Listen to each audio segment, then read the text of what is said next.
culture et les arts. Merci, chère Naren. Moi, c'est Aurore.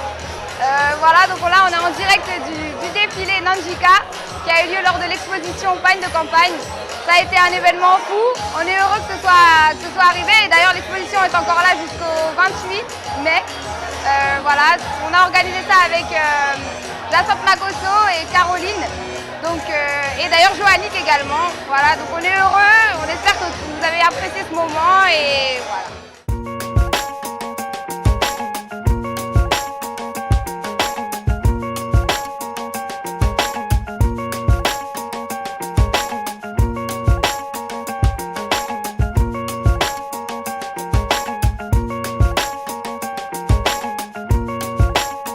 Je voudrais d'abord féliciter Mademoiselle Jacinthe Makosso, saluer son initiative créatrice par rapport à la marque Nandika.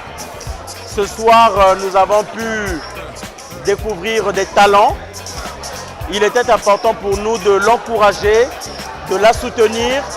C'était donc l'objet de ma présence ici ce soir.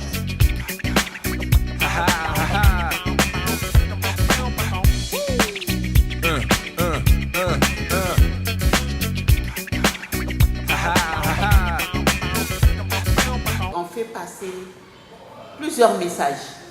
Et d'ailleurs, aujourd'hui, chez nous, il y a le t-shirt qui concurrence ce pagne de campagne, le t-shirt.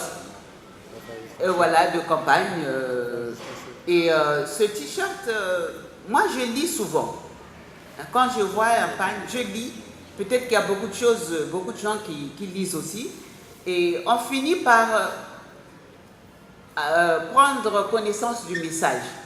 Et donc, je vous invite tous pour terminer à visiter cette exposition. Et j'ai voulu tout simplement vous donner quelques éléments, quelques informations sur l'histoire du pagne au Congo. Il y a beaucoup à dire, ne fût-ce que sur les fondeuses, sur les couturières.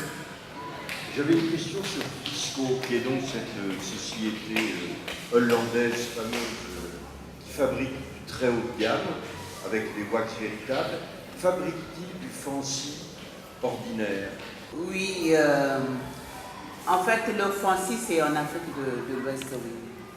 Oui, c'est justement cet aspect de délocalisation. Le fancy, c'est très en vogue en Afrique de l'Ouest et nous l'avons adopté aussi. Mais quand je vais à une cérémonie importante, si je veux m'habiller en pagne, les deux pagnes avec une camisole, je ne porterai pas le fancy, je mettrai plutôt un wax ou un super wax. Bon. Mais pour aller au travail, bon, on le porte facilement.